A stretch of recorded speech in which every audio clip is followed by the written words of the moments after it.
we don't want to pay that fee. So don't get panicked. Then you are automatically not eligible for any of the USMLE exams. The certification requires you to be done with certain things in order to be certified, and that could be challenging. Hello, as you would already know, this video is about everything regarding the basics of the USMLE for any international medical graduate. So if you are someone who is outside of the United States and wants to or intend to do residency training in the United States or eventually want to practice in the United States, then this one is a good starting point for you. So let's get straight to the point.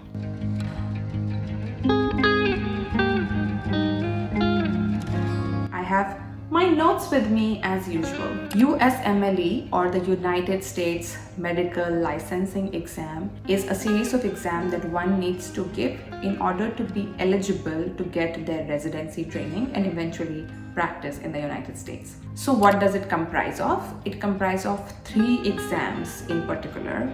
First, as the name suggests, USMLE Step 1. Second is USMLE Step 2. And third, you can already guess, is USMLE Step 3. And we are going to go through all these 3 one by one. So the Step 1 exam focuses on the basic sciences, which includes anatomy, physiology, biochemistry, pharmacology, pathology, microbiology, and also behavioral science, genetics, and immunology. So a series of what you learn in your basic science years, meaning your first or second year of medical school.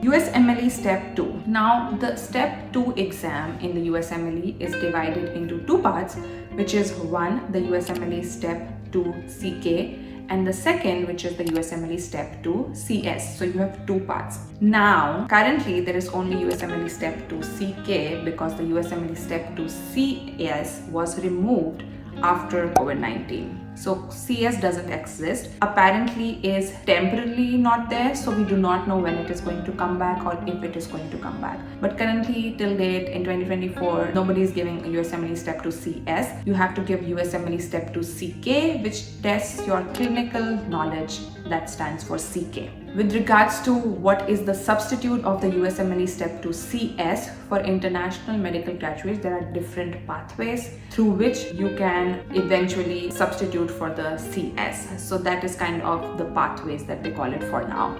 I'm not going to get into the details of the pathways right now. We're only going to stick to the USMLE.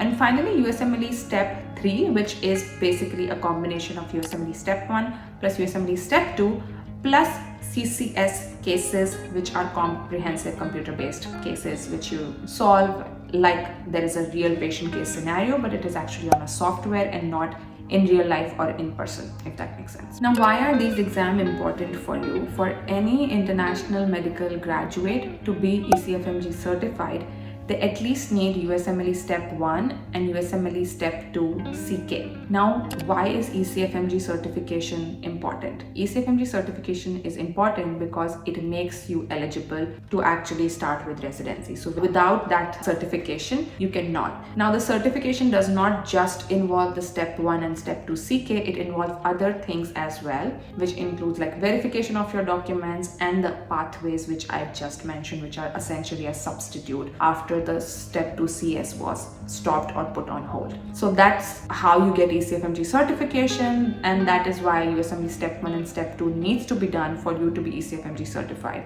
Also, if you need to be eligible to apply for the match, which is for applying for a residency position, you need to have your ECFMG certification, and that means you need to be done with your USMLE Step 1 and Step 2 CK. So what is the ECFMG? ECFMG is the Education Commission for Foreign Medical Graduates. Basically, it is a governing body that make sure that someone is ready based on their criteria for residency or fellowship training in the United States, and by someone I mean international medical graduates.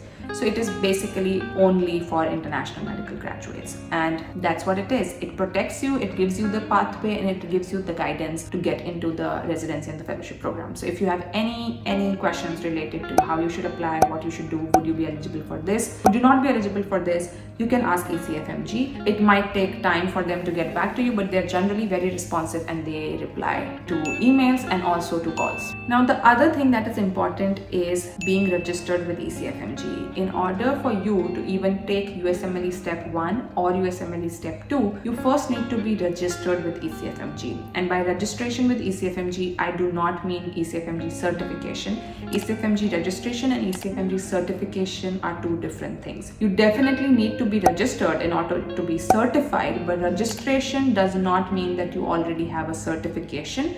The certification requires you to be done with certain things in order to be certified. But for you to be able to give the exam, you still need to be registered with the ECFMG, even if you are giving Step 1. So let's talk about how you can get registered with the ECFMG. Step number 1 is to create an account with the interactive web application of ECFMG. Step 2 is, once you're done, submit your application. They will just ask you some personal details and details regarding your medical school. After you're done with Step 2, Step 3 is verification of your documents. They will ask you the medical school transcript, the medical school diploma, and do not worry if you're not a graduate yet. They have other ways to verify you, and eventually once you submit these documents, they are going to verify this with your medical school. So your medical school should be able to verify it with them about that these are authentic documents and they have cleared you to go ahead and take these exams. And step number 4, which is the last step, is to actually pay the application fee.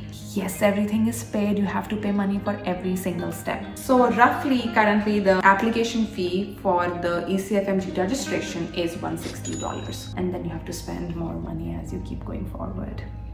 Surprise, surprise. So now that you are registered with the ECFMG, remember the reason why we were registering to the ECFMG was because you need to also be registered in order to register for your USMLE exam. So registration for ECFMG, check, done. Next step, register for the exam. For registering, you log into the IWA portal, which is the one where you created your account in the first place. So you're still opening or logging into your account on IWA on ECFMG. You select which exam do you want to appear for. So for example, if it is a Step 1, you select Step 1, and then you fill the application form. The application form is again simple. It will ask you the basic questions about your personal details, what stage you are at, your medical school, and what you are currently doing. They also want to make sure that if you're doing your Step 1, you are at least done with 2 years of your medical school training, meaning the basic science years, which your medical school would have already verified. Once you have filled in the application, it will generate a form 186. This is another form just to make sure and verify that you are at the stage which you indicated and medical school wise you are cleared. So the form 186 also needs to be filled and it needs to be verified by your medical school. And last and final step is to submit the application and pay the fee. The steps remain same for Step 2 and Step 3 as well.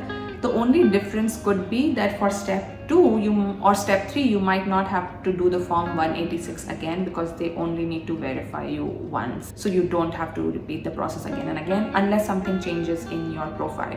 Meaning when you were giving your Step 1, you were not a graduate, but now when you're giving Step 2, you are already a graduate. That means you have a medical diploma or you have your degree. So they might do a form 186 certification again based on that. Now, what are the basic requirements for you to be eligible for USMLE Step 1 or USMLE Step 2?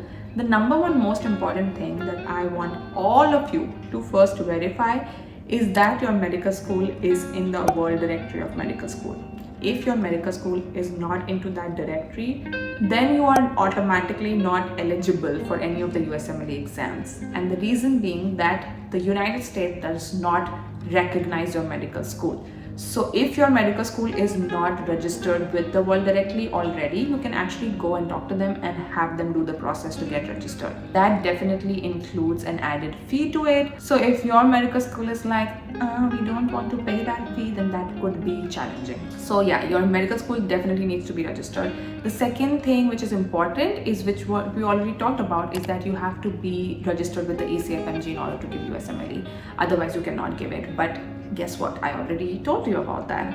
And last important thing is pay the money.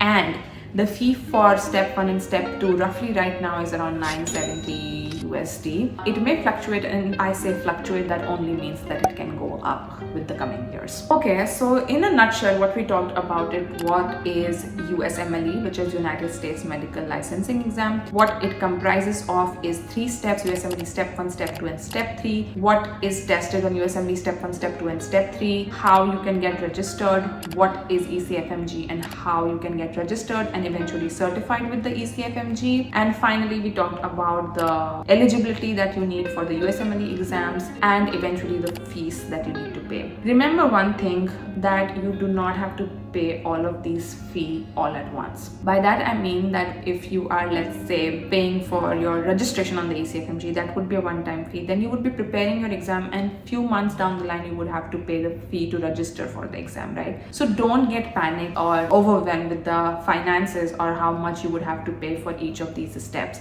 because it is not the whole amount that you have to pay all at once, okay?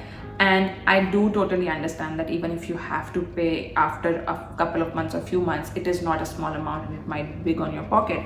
And that's why it is important to consider the finances since the beginning, that you know how you want to plan it, or you know how you want to like manage your money in order to be able to take these exams. So yeah, that's it. Just the basics, just the summary of what USMLE is, what ECFMG, and how you should at least get started with the step of registration with the ECFMG. And then we will talk more in detail about all of these in the coming up videos. Till then, take care and bye-bye. I'll see you in the next one.